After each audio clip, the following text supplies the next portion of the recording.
بہلول دانا اور سید زادہ۔ حضرت بہلول دانا فرماتے ہیں کہ میں ایک مرتبہ بصرہ کی ایک سڑک پر جا رہا تھا۔ راستے میں چند لڑکے اخروٹ اور بادام سے کھیل رہے تھے اور ایک لڑکا ان کے قریب کھڑا رو رہا تھا۔ مجھے خیال آیا کہ اس لڑکے کے پاس بادام اور اخروٹ نہیں ہے، جس کی وجہ سے یہ رو رہا ہے۔ میں نے اس کو کہا، بیٹا میں تجھے اخروٹ اور بادام خرید دوں، تو بھی ان سے کھیلنا۔ اس نے میری طرف نگاہ اٹھا کر کہا، ارے بے وقوف، کیا ہم کھیل کے واسطے پیدا ہوئے ہیں؟ میں نے پوچھا، پھر کس کام کے واسطے پیدا ہوئے ہیں؟ کہنے لگا، علم حاصل کرنے کے واسطے اور عبادت کرنے کے واسطے۔ میں نے کہا، اللہ آپ کی عمر میں برکت کرے، آپ نے یہ بات کہاں سے معلوم کی؟ کہنے لگا، حق تعالیٰ کا ارشاد ہے، کیا تمہارا یہ گمان ہے کہ ہم نے تم کو یوں ہی بیکار میں پیدا کیا اور ہمارے پاس نہیں تم لوٹائے جاؤ گے؟ میں نے کہا، بیٹا تو بڑا حکیم معلوم ہوتا ہے، مجھے کچھ نصیحت کرو۔ اس نے 4 شعر پڑھے جن کا ترجمہ کچھ یوں ہے کہ میں دیکھ رہا ہوں دنیا ہر وقت چل چلاؤ میں ہے، یعنی آج یہ گیا کل وہ گیا۔ دنیا ہر وقت چلنے کے لیے دامن اٹھائے دوڑنے کے لیے تیار رہتی ہے، پس نہ تو دنیا کسی زندہ کے لیے باقی رہتی ہے، نہ کوئی زندہ دنیا کے لیے باقی رہتا ہے۔ ایسا معلوم ہوتا ہے کہ موت اور حوادث 2 گھوڑے ہیں جو تیزی سے آدمی کی طرف دوڑے چلے آ رہے ہیں۔ بس بے وقوف جو دنیا کے ساتھ پڑا ہوا ہے، ذرا غور کر اور دنیا میں اپنے لیے کوئی آخرت میں کام آنے والی اعتماد کی چیز کو لے لے۔ یہ شعر پڑھ کر اس لڑکے نے آسمان کی طرف منہ کیا اور دونوں ہاتھ اوپر اٹھائے تو آنسوؤں کی لڑی اس کے رخسار پر جاری تھی۔ اس نے یہ شعر پڑھے جن کا ترجمہ یہ ہے، اے وہ پاک ذات کی اسی کی طرف عاجزی کی جاتی ہے اور اسی پر اعتماد کیا جاتا ہے۔ اے وہ پاک ذات کہ جب اس سے کوئی امید باندھ لے تو وہ نامراد نہیں ہو سکتا، اس کی امید ضرور پوری ہوتی ہے۔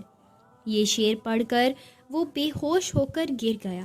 میں نے جلدی سے اس کا سر اٹھا کر اپنی گود میں رکھ لیا اور اپنی آستین سے اس نے منہ پر جو مٹی وغیرہ لگی ہوئی تھی صاف کرنے لگا۔ جب اس کو ہوش آیا تو میں نے کہا، ابھی سے تمہیں اتنا خوف کیوں ہو گیا؟ ابھی تو تم بچے ہو، ابھی تمہاری نامہ اعمال میں کوئی گناہ بھی نہیں لکھا گیا۔ وہ لڑکا کہنے لگا، بہلول ہٹ جاؤ، میں نے اپنی والدہ کو ہمیشہ دیکھا جب وہ آگ جلانا شروع کرتی تھیں تو پہلے چھوٹی چھوٹی لکڑیاں ہی چولہے پر رکھتی ہیں اور اس کے بعد لکڑیاں رکھتی ہیں۔ مجھے یہ ڈر ہے کہ کہیں جہنم کی آگ میں چھوٹی لکڑیوں کوئی جگہ میں نہ رکھ دیا جاؤں۔ میں نے کہا، صاحب زادے تم بہت عقل مند معلوم ہوتے ہو، مجھے کوئی نصیحت کرو۔ اس نے اس پر 14 شعر پڑھے جن کا ترجمہ کچھ یوں ہے کہ میں غفلت میں پڑا رہا اور موت کو ہانکنے والا میرے پیچھے پیچھے موت کو ہانکتے چلا آ رہا ہے۔ اگر میں آج نہ گیا تو کل ضرور چلا جاؤں گا۔ میں نے اپنے وطن کو اچھے اچھے اور نرم لباس سے آراستہ کیا، حالانکہ میرے بدن کے لیے قبر میں جا کر گلنے اور سڑنے کے علاوہ اور کچھ نہیں۔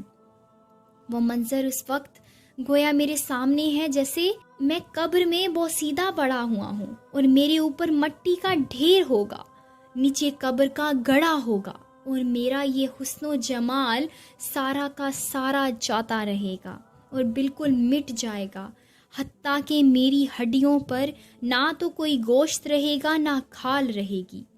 میں دیکھ رہا ہوں کہ عمر تو ختم ہوتی جا رہی ہے اور آرزوئیں ہیں کہ پوری نہیں ہوتی، اور بڑا طویل سفر سامنے ہے اور توشہ ذرا سا بھی نہیں، اور میں نے کھلم کھلا گناہوں کے ساتھ اپنے نگہبان اور محافظ کا مقابلہ کیا اور بہت بری بری حرکتیں کی ہیں جو اب واپس بھی نہیں ہو سکتی، اور میں نے لوگوں سے چھپانے کے لیے پردے ڈالے کہ میرا عیب کسی پر ظاہر نہ ہو، لیکن میرے جتنے مخفی گناہ ہیں وہ کل کو اس مالک کے سامنے ظاہر ہوں گے، اسی کی پیشی میں پیش ہوں گے۔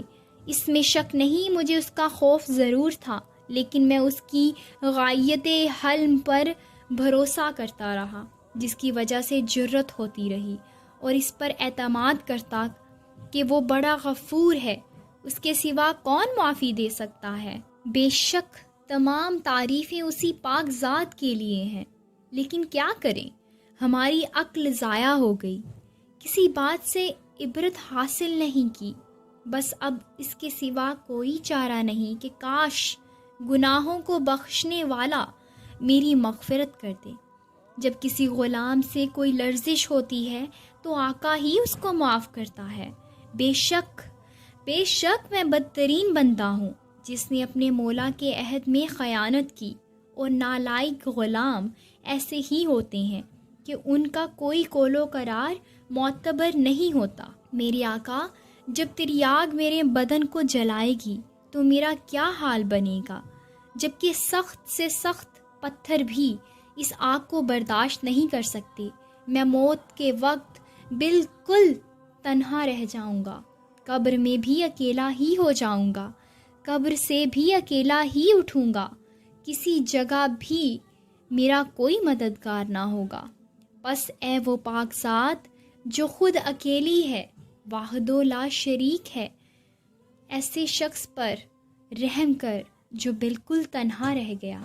بہلول دانا کہتے ہیں کہ اس کے یہ اشعار سن کر مجھ پر ایسا اثر ہوا کہ میں غش کھا کر گر گیا۔ بہت دیر بعد جب مجھے ہوش آیا تو وہ لڑکا جا چکا تھا۔ میں نے ان بچوں سے دریافت کیا کہ یہ بچہ کون تھا۔ وہ کہنے لگے، تو اس کو نہیں جانتا؟ یہ امام حسن، یہ حضرت امام حسین رضی اللہ تعالیٰ عنہ کی اولاد میں سے ہے۔ سبحان اللہ۔